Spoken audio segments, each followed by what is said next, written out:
Welcome top news today. December 15, 2017. In the years preceding the 2016 presidential election, the birther movement that had dogged Barack Obama during his initial run for president raised its ugly head once again, revived by Donald Trump, a bombastic businessman, reality show celebrity, and one of Obama's most outspoken critics. Using the platform afforded to him as a rich and powerful white man, Trump made claims that Obama was not an American citizen, calling for him to prove otherwise by producing his birth certificate. This claim was made, and repeated often, despite the abundance of unassailable proof to the contrary. Trump, and the rest of the birther movement, essentially accused President Obama of passing as an American citizen. According to Brando Skyhorse, co-editor of the new anthology We Wear the Mask, 15 True Stories of Passing in America, passing is the knowing decision about hiding or omitting one's background to obtain acceptance into a community. Skyhorse knows whereof he speaks since he acknowledges engaging in the practice himself. The phenomenon of passing is neither new nor unique to the United States. Age-old fairy tales like Cinderella and The Little Mermaid depict young women who pass as something other than their true selves in order to meet their Prince Charmings.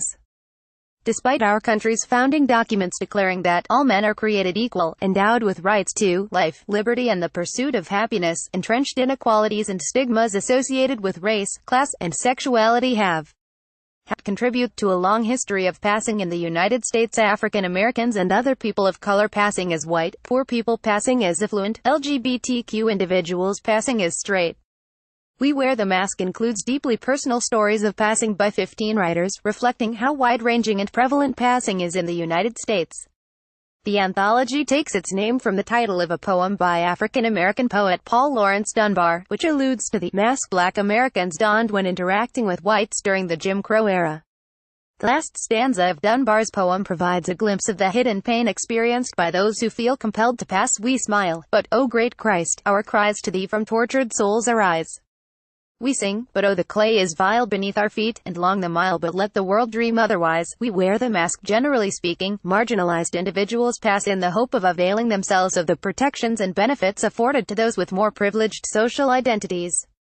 In the note that opens the anthology, Skyhorse and co-editor Lisa Page discuss the reasons why people pass and the role of social gatekeepers who help them do so. Why do people pass?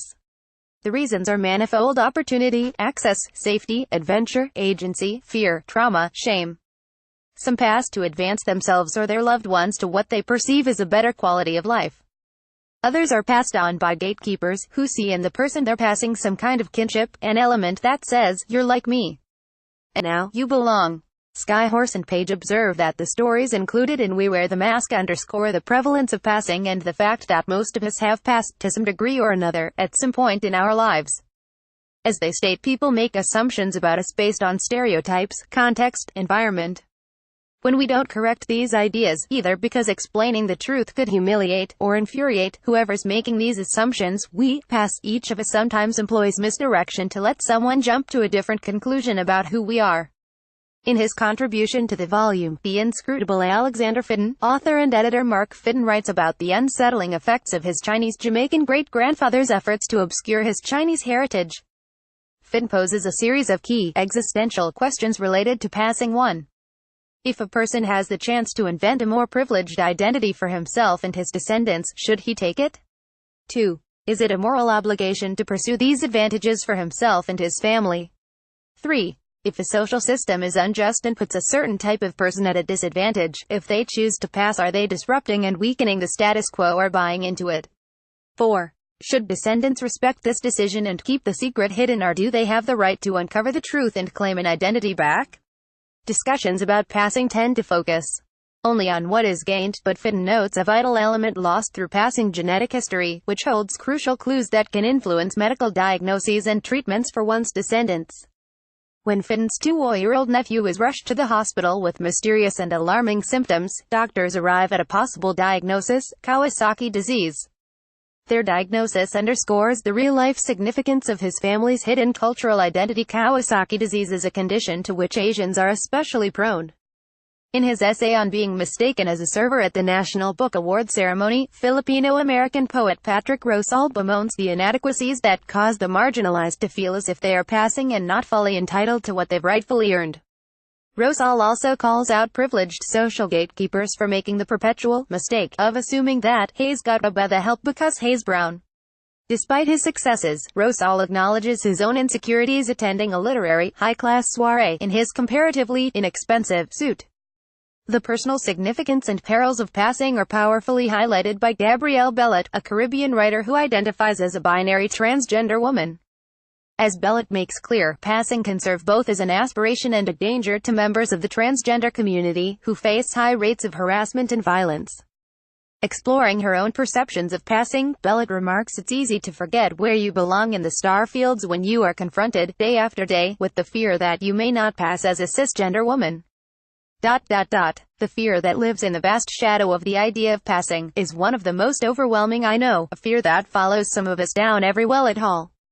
In the past I have avoided going to a doctor out of fear that I will not pass and that I will be ridiculed or denied service. Bellot also points to limitations in the language of passing because it connotes temporariness and trickery, when the true aim is to be recognized for who one is. Dolan Perkins Valdez's essay on historical passing and erasure seems ripped straight from headlines about the recent deadly violence unleashed by white supremacists in Charlottesville. Shifting the focus from the individual to the collective, Perkins Valdez examines the profusion of monuments to the Confederacy through the lens of what she calls historical passing, or the recasting of historical facts to suit an alternative version of history. If we pass into an ahistorical space, we engage in a kind of social death as a nation. We seek to destroy our very fabric. Historical passing does not seek to erase all of American history. When one chooses to live outside these historical lines, the boundaries are never fairly drawn. Inevitably, we embrace certain histories and reject others. Ultimately, as Perkins Valdez points out, the key difference between individual passing and historical passing is the scale of the phenomenon. Co-editor Skyhorse begins his own essay by stating simply, "I was 17 when I had to choose who I was going to be for the rest of my life." Years ago, Skyhorse's Mexican mother had invented a Native American identity for herself and her son, after her partner, who was also Mexican, had abandoned them. For his mother, inhabiting a Native American identity was a way of going from nothing to something. 17-year-old Skyhorse knowingly made the decision to pass as Native American in his college applications, reaping the preferential benefits given to such applicants, but several years later, he was overcome by guilt over his identity theft and sadness because of his detachment from his original identity. As he says, no small gain occurs in passing without a more substantial accompanying loss. I gained a fake American Indian identity, but I lost my actual Mexican American self. Skyhorse talks about his process of reconciliation with both the community he sought to pass into and the one with which he now seeks to reconnect. Writing Skyhorse's essay jogged my own childhood memory of being taken by my mother to a New York City casting audition when I was about 6 years old.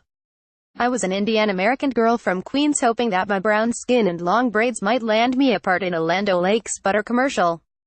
Thankfully, I didn't even make it to an audition, but at the time it didn't strike me as problematic that I was attempting to pass myself off as Native American, especially since my classmates regularly chased me around the playground making whooping sounds, causing me to roll my eyes and retort, "I'm not that type of Indian." More recently, as I transitioned to writing after working in social change for 15 years, I experienced what is called imposter syndrome. When I would attend literary events, I felt like an interloper, and when I introduced myself as a writer, I felt like I was wearing shoes 3 sizes too big, especially since I didn't have an appropriate terminal degree like an MFA in creative writing or an MA in journalism. I had only the vision of the book one would write, along with a small handful of published pieces. At some point, however, I transitioned from passing as a writer to being a writer, and in retrospect, I might have been my own toughest gatekeeper. The experiences of passing chronicled in We Wear the Mask offer a prism through which to understand the numerous ways we all pass in our personal and professional lives. Reading this anthology against the backdrop of the first year of Donald Trump's presidency, it is impossible to avoid the conclusion that, in today's United States, we are still deeply divided into those who are forever suspected of passing and those whose legitimacy is always presumed, those who are perpetually passed over and those who are assuredly given a pass. Kavita Das writes about culture, race, social change, and feminism. She is a contributor to NBC News Asian America, The Rumpus, and The Orgram, and is at work on a biography of Hindustani singer Lakshmi Shankar, which will be published by HarperCollins India.